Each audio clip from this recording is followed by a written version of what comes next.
Hey Gretch, happy Friday. We are learning all about engineering solutions to slow down speed today in our interactive read aloud. So remember, we're listening closely and carefully for things that we might find interesting or that we want to write about so what so that when we meet, we can start our writing right away.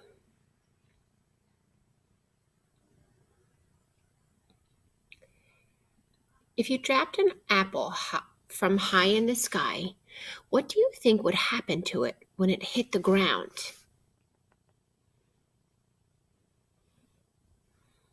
An apple dropped from way up in the sky would smash into pieces when it hit the ground. Most objects dropped from up high would do the same. Think like an engineer. What if you wanted to drop an apple from up high and make sure it landed safely without smashing? What could you build to keep the apple safe? Engineers have come up with a number of different solutions to help fast moving things slow down. One solution is parachutes. Parachutes slow the speed of something moving fast by trapping air in their fabric. They allow us to drop things from up high and have them land safely. Have you ever seen a parachute before? How do you think a parachute works? Engineers have been working on the design of parachutes for a long time. Engineers tested parachutes made from different materials and built in different shapes. Over time, they improved the design of parachutes. What is similar in these parachute designs? What is different? I'm going to keep this there for a minute so you can look. Think about what's the same and what's different. Here is a parachute you might see today, being used to slow down a person. Parachutes have many parts. The canopy, made of fabric, fills with air. This slows down the person or object attached to the parachute. Suspension lines attach the canopy to the person or object.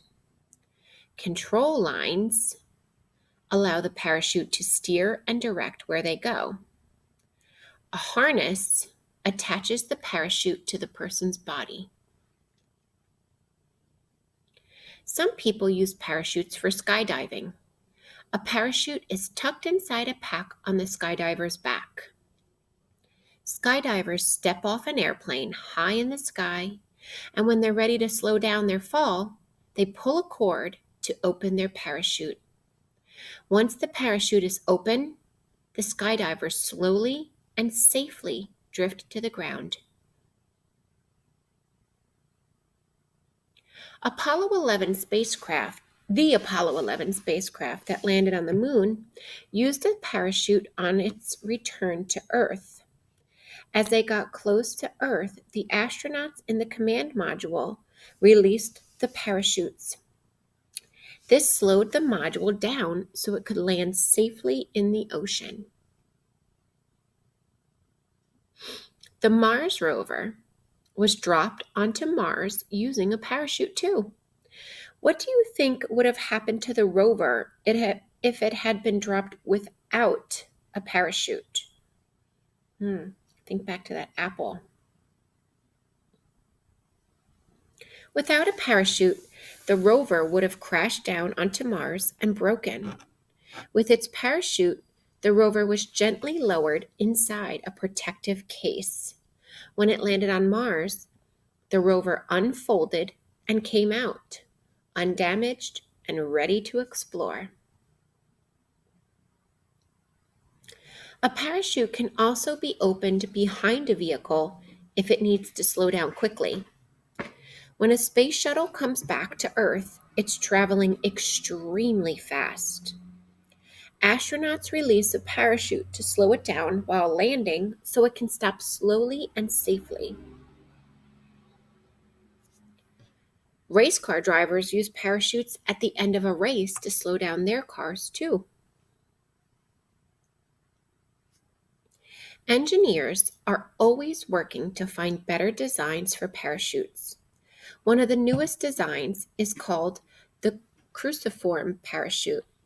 This new design helps things fall more steadily without twisting or rocking side to side as they fall. So here's the question you can also choose to answer if you'd like. What are some ways people use parachutes, and how do they help? We learned about a couple different people who use parachutes. Here we have parachute, canopy, suspension lines, control lines, space shuttle, skydiver. These are designs, the Mars rover, or race car. I will see you back in a little bit. Try to make sure we have our message up in our head and ready to write. See you soon.